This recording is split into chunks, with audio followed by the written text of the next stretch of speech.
Assalamualaikum warahmatullahi wabarakatuh. Perkenalkan nama saya Gema Fitri Semarang-Madianti, NIM J002309 dari kelompok A4. Di video ini saya akan menjelaskan mengenai apa saja yang saya pelajari selama mengikuti praktikum anatomi di blok 2.3.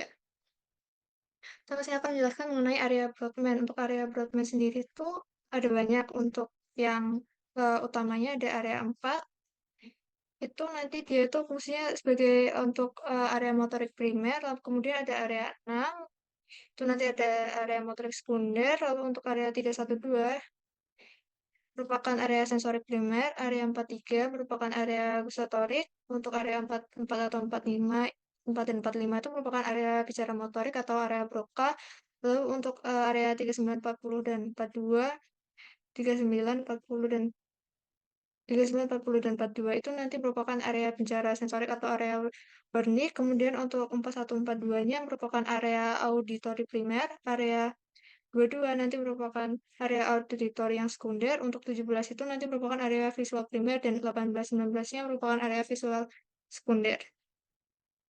Ini untuk lebih jelasnya lagi, tadi untuk misal untuk area satu itu nanti untuk sentuhan, ini periode untuk kinesthetic sense, lalu untuk yang 3A-nya untuk pain, B-nya untuk temperatur, 4-nya ada individual movement, nanti untuk yang 6A itu ada motor skill, 6A itu 6A yang beta itu untuk turning of trunk dan turning of head, yang 8 yang ke-8 nanti untuk yang ke-7 untuk action of leg and trunk, ke-8 untuk fall response, juga ada eye movement, ke-9-nya ada drive motivation feeling of strange, ke-10-nya untuk motor sequence, untuk ke-11-nya nanti ada individual of and collective ego.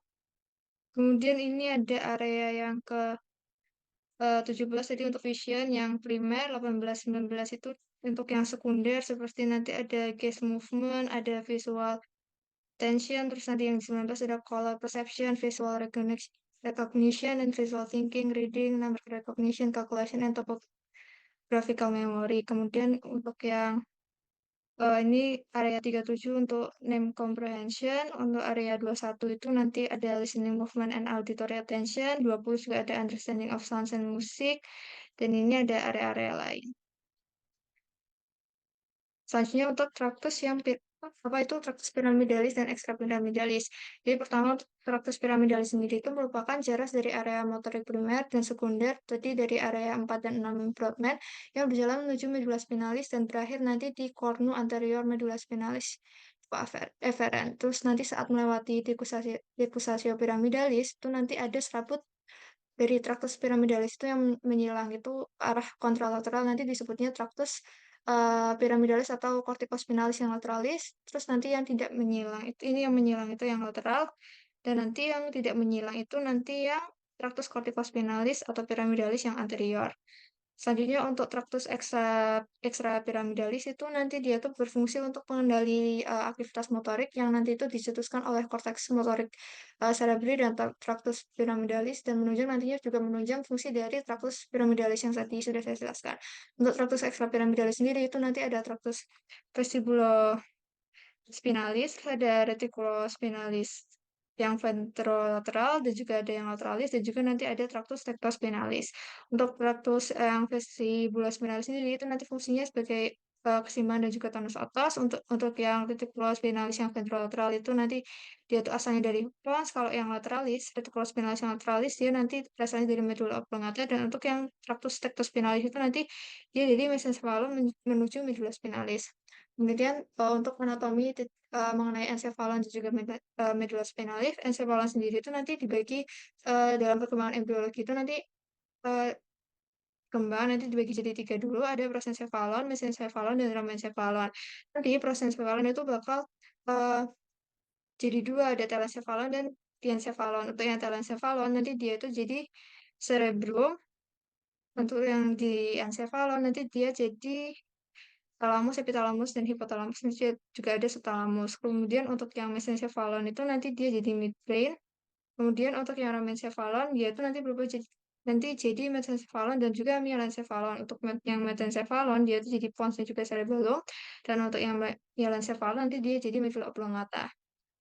Pertama-tama untuk yang telencephalon dan nanti berkembang jadi cerebrum itu merupakan bagian dari encephalon yang terbesar, yaitu di fossa crani anterior et media dan terdiri dari dua belahan, ada hemisferium yang dextra dan juga sinistra, dan nanti antara hemisferium yang dextra dan juga sinistra dia akan dipisahkan oleh yang namanya fissure longitudinalis cerebri dan nanti juga dihubungkan oleh corpus callosum.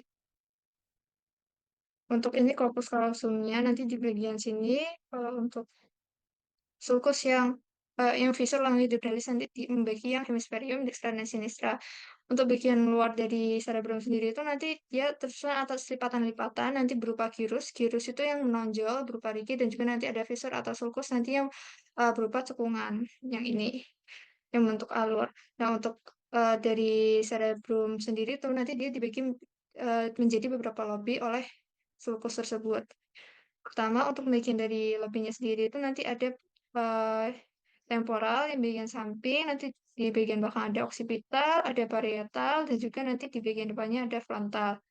Selain itu juga nanti ada lobus limbicus. Lobus limbicus itu nanti tersusun di bagian dalamnya, tersusun dari gyrus singuli, gyrus parahippocampus, dan juga nanti uncus, mengelilingi corpus callosum dan juga diencephalon. Kalau misalkan lobus insulae, nanti dia letaknya itu tersembunyi di dasar dari fissure lateralis. Fissure lateralis yang ini cerebri serta tertutup oleh gyrus yang frontalis yang dari inferior. Kemudian lanjut untuk di encephalon yang itu dibagi nanti ada talamus, subtalamus, hipotalamus, dan juga epitalamus.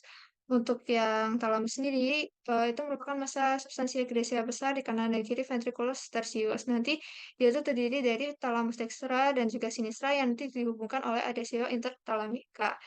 Fungsi dari talamus sendiri itu nanti sebagai relay station, lintasan korteks cerebri, pusat seluruh sistem sensorik utama kecuali teres olfaktorius, dan nanti fungsi integrasi oleh pulvinar. Pulvinar. Untuk talamus sendiri, nanti dia terdiri dari 5 nuklei. Ada nuklei anterior yang talami, terus ada yang medianus, ada yang medialis, terus ada lateralis, dan juga nanti ada yang posterior. Itu nanti ada pulvinar, corpus geniculatum yang lateral, dan juga nanti ada corpus geniculatum yang medial. Selanjutnya untuk masih di encephalon, untuk yang subthalamus, dia tuh nanti letaknya di inferior dari talamus, di sekitar bagian sini, dan tegmentum mesencephaly, dan dia tuh merupakan kumpulan sel yang merupakan ujung cranial nucleus rubber dan juga substansia nigra. Nanti dia tuh ada di bagian turun ke cerebri, dan nanti dia berhubungan dengan hipotalamus di craniomedial. Untuk nukleus subthalamus sendiri itu nanti dia berhubungan dengan corpus striatum yang fungsinya nanti kontrol aktivitas otot. Kemudian ada masih di encephalon yang ke hipotalamus. Untuk hipotalamus sendiri itu letaknya di lateral dari ventriculus tertius di superior chiasma opticum.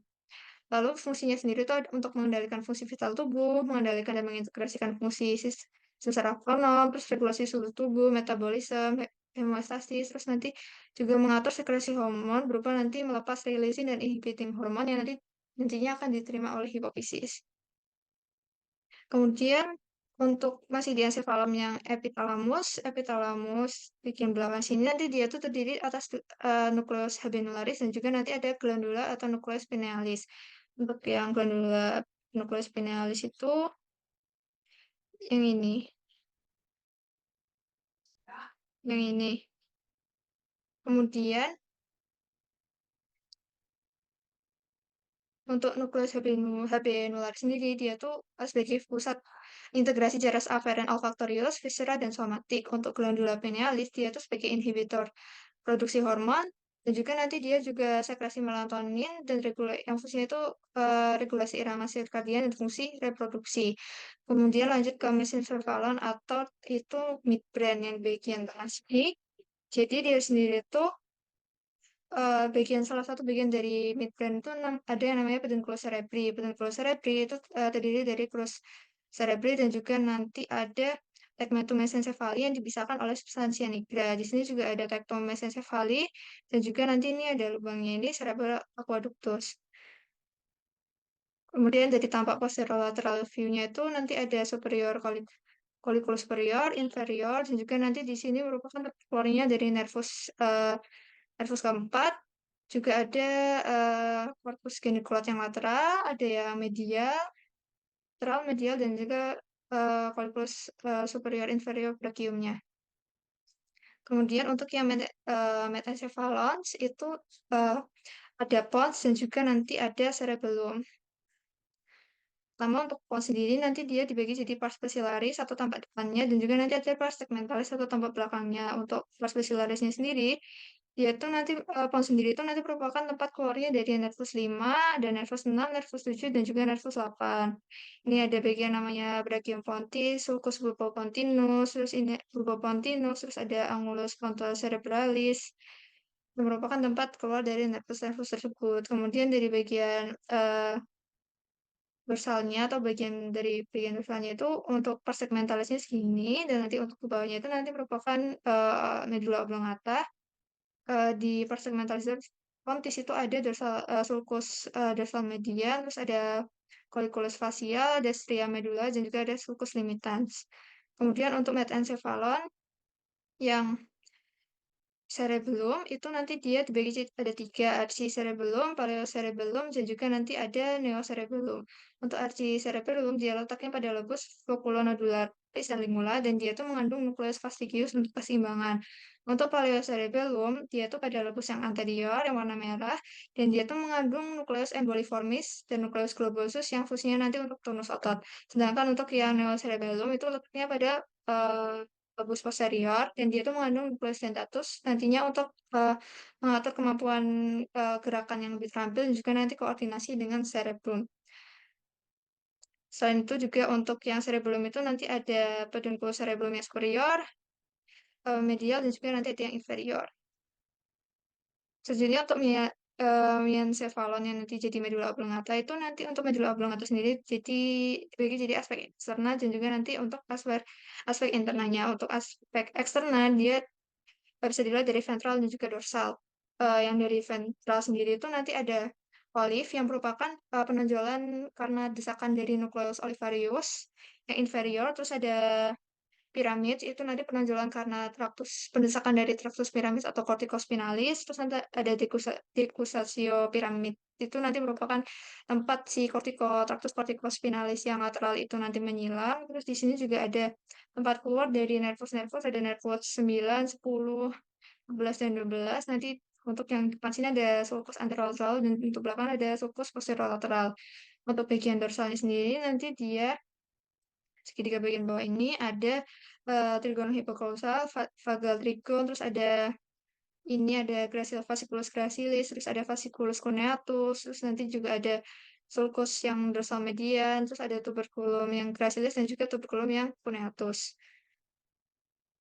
Untuk aspek internalnya sendiri nanti dia terdiri ada kompleks nuklear olivarius, terus ada nukleus ambiguus yang bagian sini itu untuk motorik, untuk terus ada nukleus tractus yang solitarius itu nanti untuk sensorik dan nanti juga ada nukleus yang dorsalis nervus vagus dan juga nukleus yang hipoglossus.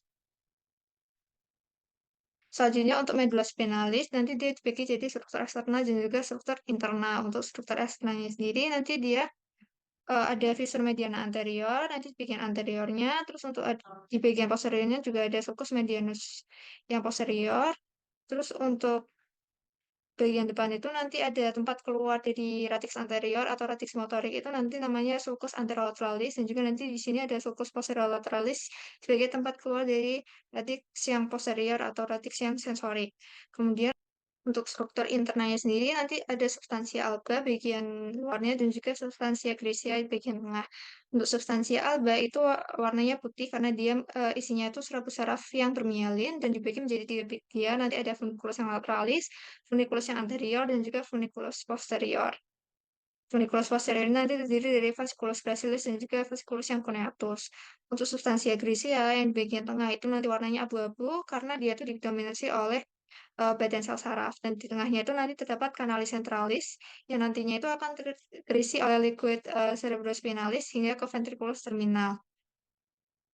Selanjutnya untuk di medulla spinalis sendiri itu nanti ada pembesaran yaitu pada itu mesenteria cervicalis itu dari cervical 3 sampai ke 2 dan pembesaran klimaksnya di cervical 6 dan juga ada intumesentia yang lumbalis itu dari T10 sampai lumbal 2 dan torak 10 sampai lumbar 2 dan besaran klimaksnya di torak yang 12. Selain itu juga terdapat conus medullaris, itu merupakan ujung inferior dari medula spinalis yang membentuk kerucut, dan juga ada cauda equina merupakan struktur buntut pada radius lumbalis et sacralis. Untuk nervus cranialis sendiri, dia tuh untuk tempat keluarnya dibagi menjadi dua, ada tempat keluar yang lunak dan juga ada tempat keluar yang keras. Untuk tempat yang keluar yang lunak, dia nanti ada yang dari cerebrum, terus ada yang dari mesencephalon, terus ini ada dari yang pons, dan juga nanti ada medulla oblongata. Untuk nervus 1 atau nervus olfactorius, nanti dia keluarnya itu lewat, untuk tempat lunaknya itu nanti lewat olfactorius, bulbus olfactorius. Terus untuk nervus 2 nanti lewat chiasma opticum. Untuk nervus 3 nanti lewat fossa yang interpendicularis. Nervus 4 nanti lewat di bagian dorsalnya itu dari caudal colliculus yang inferior. Terus untuk yang nervus 5 nanti ini lewat brachium pontis. Untuk nervus 6-nya nanti lewat bulbus sulcus bulbopontinus. Untuk nervus 7 sama 8 nanti dia lewat sulcus cerebropontinus. Dan untuk yang ini ada yang glossopharyngeus yang ke-9 itu lewat yang sulcus yang posterolateral, nanti sama dengan nervus vagus dan juga nervus accessorius, sedangkan untuk yang nervus ke-12 hipoglossus itu nanti lewat yang sulcus anterolateral. Sedangkan untuk tempat keluar kerasnya, untuk nervus 1 itu nanti di lamina cribosa, untuk nervus 2 nanti di canalis opticum, untuk nervus 3, 4, 5 yang ophthalmicus dan juga 6 nanti lewat visur orbital yang superior. Lalu untuk yang nervus 5 yang maksilar itu lewat foramen trontudum, untuk nervus 5 yang mandibular itu nanti lewat foramen oval, dan untuk yang nervus 89 nanti lewat meatus acusticus yang internal. Terus untuk yang hmm, maaf ini 78, untuk yang 9, 10, 11 nanti lewat foramen jugular, dan untuk yang 12 terakhir hipoglossus nanti lewat kanalis hipoglosal. Selanjutnya untuk circulus arteriosus bilisi, untuk circulus arteriosus bilisi itu merupakan vaskularisasi dari cerebrum, nanti yang vaskularisasi hemisferium dextra dan sinistra. Awal mulanya itu nanti ada arteri vertebralis, kanan kiri nanti merupakan percabangan dari arteri subclavian. Dia bakal bersatu jadi arteri basilaris. Nah, arteri basilaris itu nanti bakal bercabang jadi arteri cerebri yang posterior, dua arteri cerebri posterior. Nanti juga ada arteri cerebri anterior dan juga yang middle itu ada percabangan dari arteri karotis yang interna. Dan nanti antara arteri cerebri anterior itu nanti dihubungkan oleh arteri communicating yang anterior. Sedangkan untuk arteri yang cerebri posterior dan juga yang cerebri medial itu nanti dihubungkan oleh arteri communicating yang posterior. Jadi ini nanti jalan di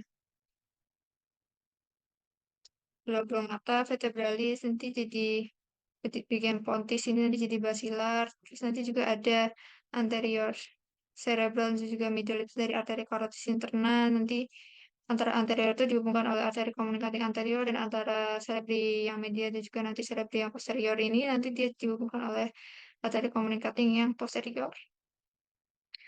Untuk jalur penglihatan sendiri, jadi pada mata itu media refrakta yang paling berperan ada kornea, aqueous humor, lensa, dan juga vitreous humor.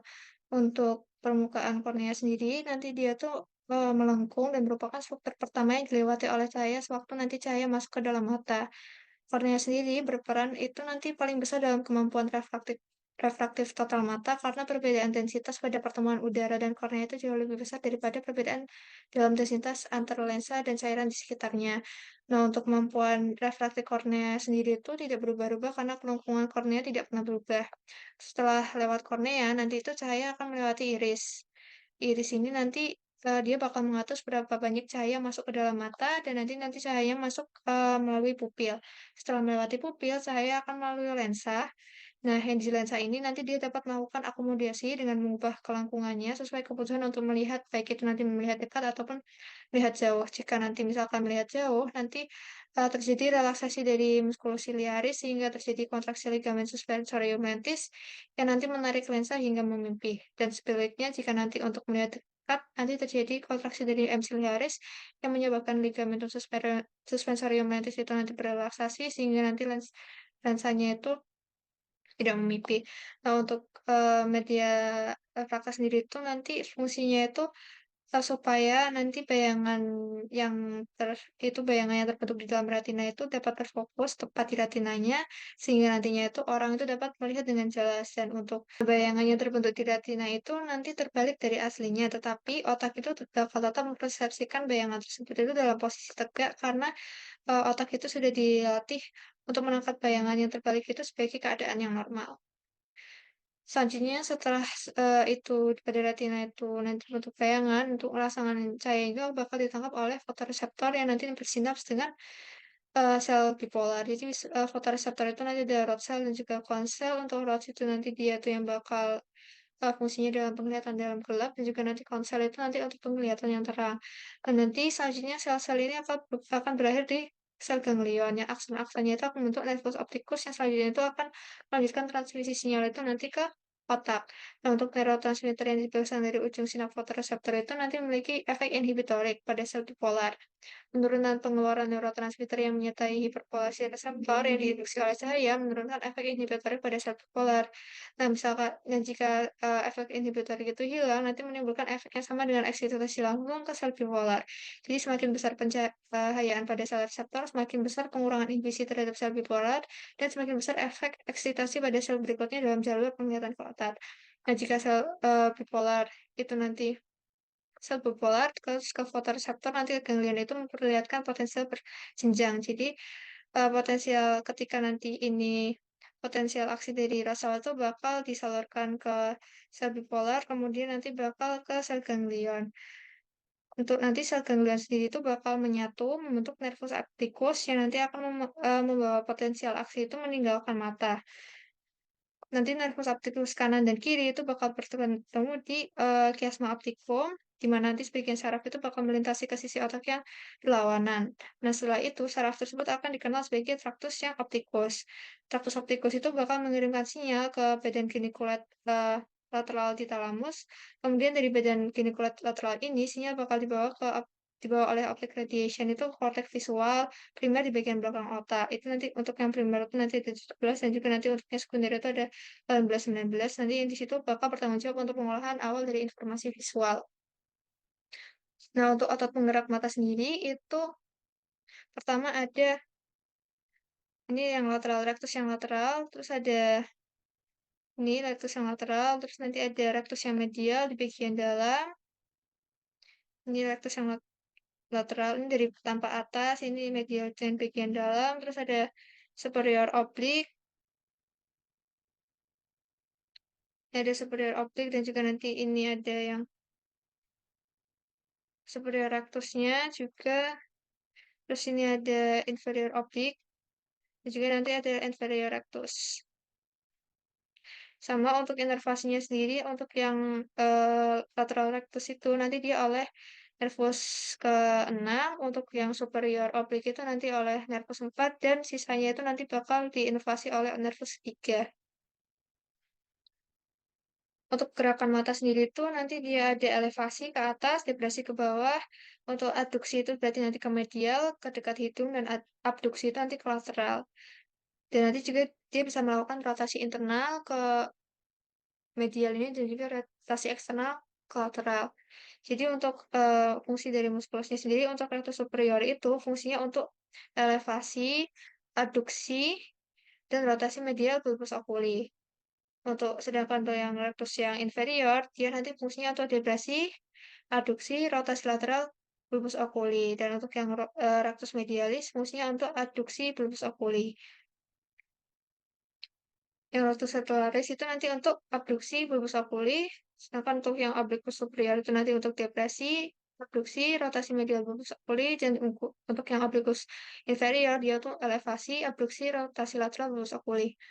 Selanjutnya ada saraf simpatis dan parasimpatis. Untuk perbedaan dari saraf simpatis dan parasimpatis sendiri, untuk distribusinya itu, simpatis itu segmen thoracolumbar, untuk parasimpatis nanti craniosacral. Untuk sebenarnya dari simpatis itu nanti ada di kulit, kelenjar keringat, erektor papili, terus ada jaringan adiposa dan otot polos pembuluh darah. Sedangkan untuk yang parasimpatis itu terbatas pada kepala dan organ dalam dada, perut, dan panggul, dan juga nanti ada di beberapa pembuluh darah.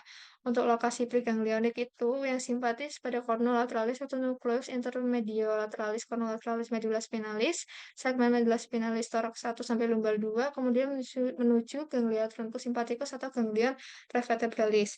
Sedangkan untuk yang parasimpatis, lokasi preganglioniknya itu di nukleus saraf kranial 3, terus ada 7, 9, dan 10, dan nanti ada di substansia gracia medulla spinalis segmen S2 sampai S4 sakral menuju ke ganglion terminalis. Untuk panjang aksonnya sendiri, untuk yang simpatis, neuron preganglioniknya memiliki akson pendek, dan untuk yang postganglioniknya nanti memiliki akson yang panjang. Untuk yang parasimpatis, untuk neuron preganglioniknya itu memiliki akson yang panjang, dan untuk postganglioniknya itu juga memiliki akson yang pendek. Untuk neurotransmitter yang simpatis, neuron preganglioniknya itu bakal melepaskan asetilkolin, sedangkan untuk yang postganglioniknya itu bakal melepaskan norepinefrin. Sedangkan untuk yang parasimpatis, preganglionik dan postganglioniknya itu semuanya bakal melepaskan asetilkolin. Untuk efek fisiologis dari simpatis itu nanti dia fight or flight, dan untuk parasimpatis itu nanti rest and digest, juga rat and take. Selanjutnya untuk modalitas dari saraf kranial, untuk modalitas dari saraf kranial sendiri itu nanti ada 7 tipe modalitas. 7 tipe modalitas ada GSE, General Somatic Afferent itu untuk motorik, merupakan motorik untuk otot skelet, terus ada GVE itu General Visceral Afferent untuk otonom parasimpatis, kelenjar dan pupil, nanti terus ada spesial yang Visceral Afferent, ada untuk motorik untuk otot skelet yang berasal dari brachial arc, itu contohnya ada otot punggung,nya hemik, musculus sternocleidomus, musculus trapezius, otot laring, dan juga faring.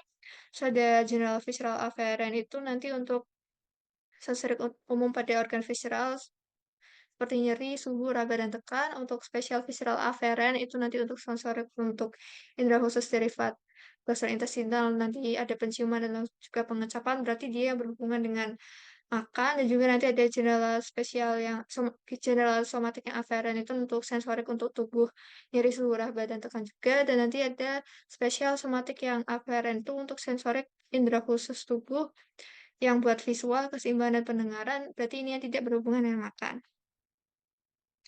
Nah, untuk nervus olfactorius, nanti modalitasnya itu merupakan spesial visceral afferent, nanti kan fungsinya untuk penciuman. Untuk yang nervus kedua itu nanti dia modalitasnya spesial somatic afferent, karena fungsinya itu nanti buat penglihatan. Untuk nervus 3 nanti ada beberapa modalitas. Untuk yang general somatic afferent itu nanti dia bakal inervasi dari ini musculus yang superior, inferior, dan medial rectus. Terus ada inferior oblique muscle dan juga levator palpebra. Untuk yang general visceral efferent dia itu bakal inervasi dari sphincter pupil dan juga ciliaris. Untuk yang general somatic afferent dia bakal fungsi jadi propriosepsi. Kemudian untuk yang nervus 4 dia tuh ada beberapa modalitas juga. Yang pertama ada general somatic efferent, dia tuh bakal inervasi dari superior oblique muscle. Terus untuk yang general somatic afferent itu sebagai propriosepsi. Kemudian untuk yang nervus 5 dia ada beberapa modalitas juga. Untuk yang general somatic afferent dia tuh bakal eh, fungsinya itu untuk sensasi di wajah dan juga di hidung dan juga oral cavities atau rongga mulut. Terus ada ini brachial efferent tuh sama kayak yang spesial visceral yang efferent, dia tuh nanti untuk musculus of mastication atau mengunyah. Terus ada general somatic afferent itu nanti untuk propriosepsi. Untuk nervus ke 6 atau abducens itu dia modalitasnya general somatic efferent, dia nanti bakal inervasi si musculus yang rectus yang lateral. Kemudian ada nervus 7 atau facial nerve, ada beberapa modalitas juga. Untuk yang pertama tadi ada special visceral efferent, dia bakal inervasi dari muskulus di wajah yang itu untuk ekspresi. Terus ada platisma, silohyoideus muscle, dan juga digastric muscle. Kemudian ada modalitas yang general visceral efferent itu nanti untuk hidung, terus ada kelenjar air mata, untuk saliva, sublingual, submandibular gland juga. Kemudian ada special visceral afferent itu bakal tes yang anterior 2/3 anterior dari lidah, dan general somatic afferent itu bakal ada di telinga luar, terus di kanal meatus meatus acusticus juga yang eksternal, terus ada external surface dari membrana timpani juga. Kemudian untuk vestibulocochlear nerve atau nervus yang ke 8 itu dia modalitasnya yang spesial somatic afferent. Dia tuh nanti untuk keseimbangan juga nanti dia tuh ada di makula utriculus sacculus untuk pendengaran, juga di organ corti, di crista semilunaris canalis semicircularis juga ya. Terus untuk yang nervus ke-9 atau glossopharyngeus itu nanti ada beberapa modalitas, ada yang spesial visceral efferent itu nanti untuk musculus stylofaryngeus, terus ada pharyngeal muscle untuk yang ini ada jurnal visceral efferent itu nanti untuk salivation dan parotid gland. Untuk yang spesial visceral afferent itu nanti untuk tes yang posterior, sepertiga posterior dari lidah. Dan ada general yang visceral afferent itu nanti untuk gag refleks. Ini ada somatosensori dari sepertiga belakang dari lidah, dan juga nanti ada faring juga. Terus ada general somatic afferent tuh di telinga tengah, dan nanti ada di tuba eustasi yang ke faring. Terus untuk yang nervus vagus dia ada beberapa modalitas juga, ada special visceral yang efferent itu nanti dia masal yang di laring dan juga faring. Terus ada general visceral yang efferent itu nanti di thoracic dan abdomen viscera. Terus ada general visceral yang afferent itu nanti di abdominal cavity, nanti dia somatosensori, terus juga nanti di tes terus ini ada untuk yang spesial visceral afferent itu nanti tes epiglottis. Terus untuk yang general somatic afferent itu nanti di auditory canal dan durometer di somatosensori. Kemudian untuk yang nervus 11 atau nervus accessorius itu ada yang spesial visceral yang efferent itu nanti di laring, di musculus di laring dan faring, dan juga nanti ada yang general somatic efferent itu nanti di sternocleidomastoideus dan trapezius muscle. Untuk yang terakhir itu ada hypoglossal nerve atau nervus 12 itu dia modalitasnya itu general somatic efferent. Nanti dia inervasi gerakan dari muskulus di lidah. Jadi ini daftar pusaka di mana saya lampirkan gambar-gambar dan juga materi yang telah saya jelaskan. Sekian dari saya, terima kasih. Mohon maaf apabila ada kesalahan kata. Wassalamualaikum warahmatullahi wabarakatuh.